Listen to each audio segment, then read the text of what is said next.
Saji fogu nyagwasio cross tinedwe kasangen. Saji fogu nyagwasio cross tinedwe kasangen. Kotoko ini kase krobia ine kasangen. Kotoko ini kase krobia ine kasangen. Mema krobia iri fiang mani kotokungen. Mema krobia iri fiang mani kotokungen. Asante chantrot mo champonu fungen. Asante chantrot mo champonu fungen. Asante sesebo sumenditien. Asante sesebo sumenditien. Krobia satinedwe kasangen. Krobia satinedwe kasangen. Ose tutwe mi modi nwe wisio. Ose tutwe mi modi nwe wisio. Watch down kwani se wan pim sika poba no. Wan ne benya sekenti chire bu achi dan kwani se wan pim sika poba no. Obi nya se bi anko baby. Obi nya se bi anko baby. Me no tell if you about them le fie kasangen. Me no tell if you about them le fie kasangen. Chire wan ntof moje ngen. Chire wan ntof moje ngen.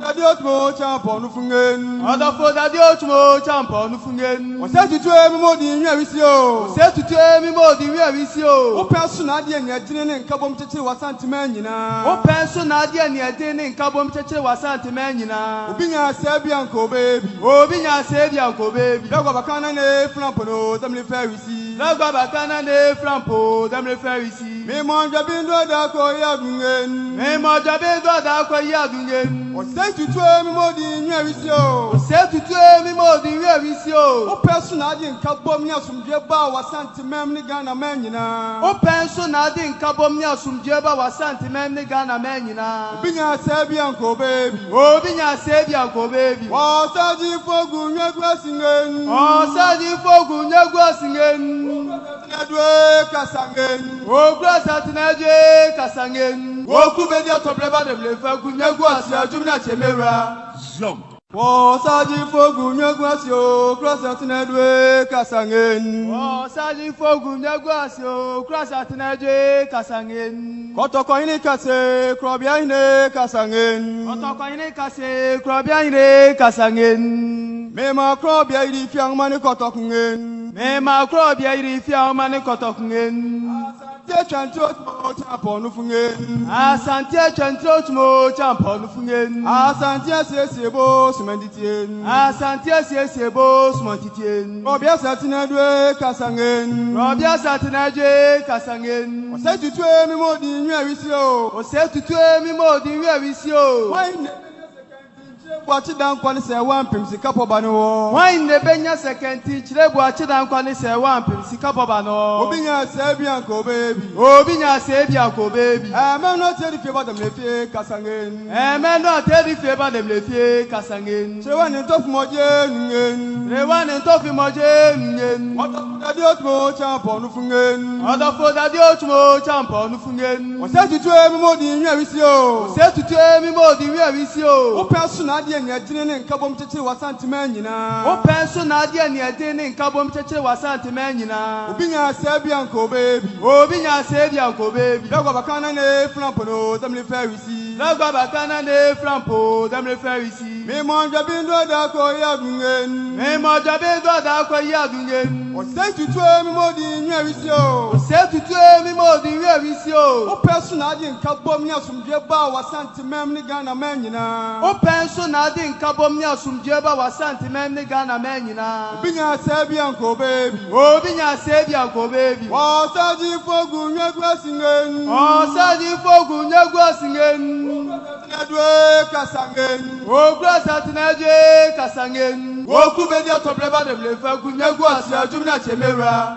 Jump. Wosaji fogu nyagwasio krasa tinedwe kasangen. Wosaji fogu nyagwasio krasa tinedwe kasangen. Kotoko ini kase krobia ine kasangen. Kotoko ini kase krobia ine kasangen. Mema krobia iri fiang mani kotokungen. Mema krobia iri.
Asante amamre efe.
Saji fogu nyagwasio krasa tinedwe kasangen.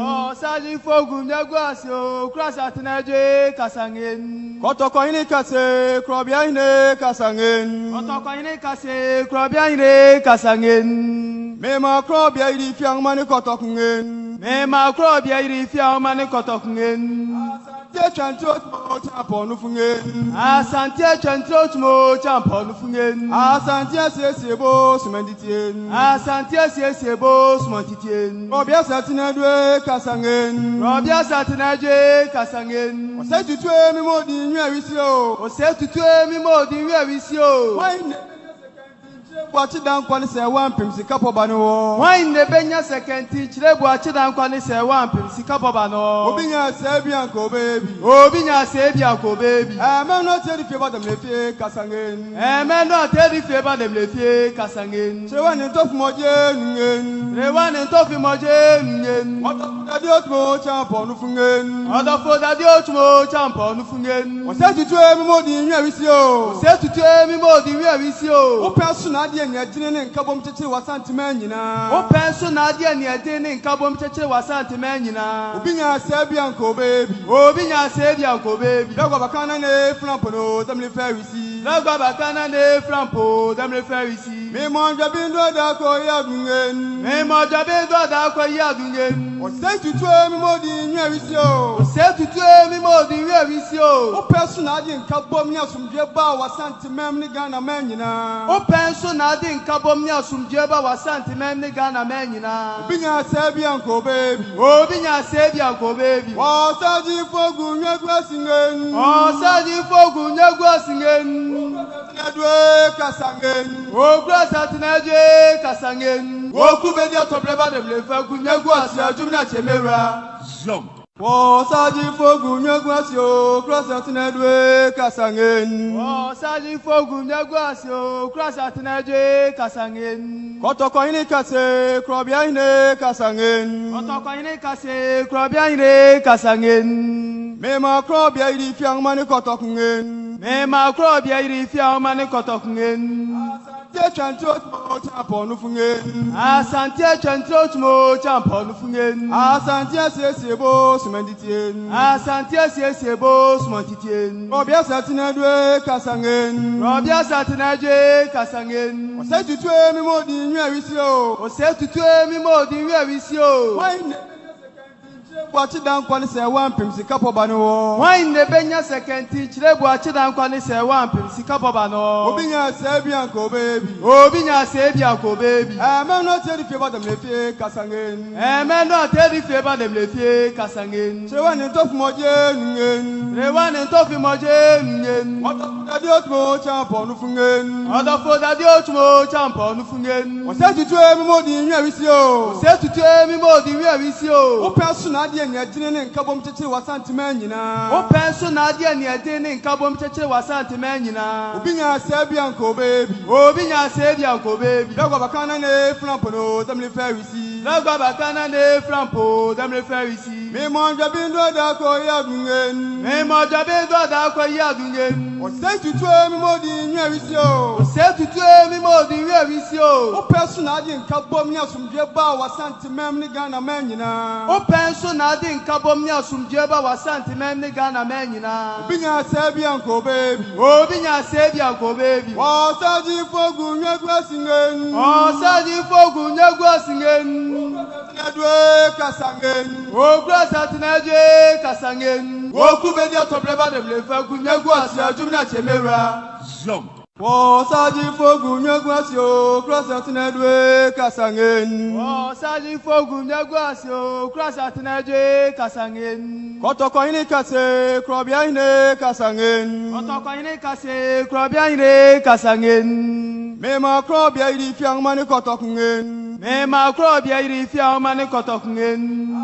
Asante chantrot mo champo nufungen. Asante chantrot mo champo nufungen. Asante sesebo sumenditien. Asante sesebo sumenditien. Krobia satinedwe kasangen. Krobia satinedwe kasangen. Ose tutwe mi modi nywe wisio. Ose tutwe mi modi nywe wisio. Wachi dan kwani se wampim sika poba no wo. Wan ne benya sekenti chire bu achi dan kwani se wampim sika poba no. Obinya se bia ko baby. Obinya se bia ko baby. Me no tell favor dem le fie kasangen. Me no tell favor dem le fie kasangen. Se wan ntof moje ngen. Se wan ntof moje ngen. Dadi otmo champo nu fungen. Odofo dadi otmo champo nu fungen. Ose tutwe mi modi nwe wisio. Ose tutwe mi modi nwe wisio. O person ade ne adine ne nkabom chechire wasantema nyina. O penso na ade ne adine ne nkabom chechire wasantema nyina. Obinya se bia ko baby. Obinya se bia ko baby. Dago bakana ne flampo no dem le farisi. Dago bakana ne flampo dem le farisi. Me mo jabindo da ko yadungen. Me mo jabindo da ko yadungen. O se tutwe mi modi nwe wisio. O se tutwe mi modi nwe wisio. O person ade nkabom nya sumdwe ba wasantema ni Ghana man nyina. O penso na ade nkabom nya sumdwe ba wasantema ni Ghana man nyina. Obinya se bia ko baby. Obinya se bia ko baby. Saji fogu nyagwasingen.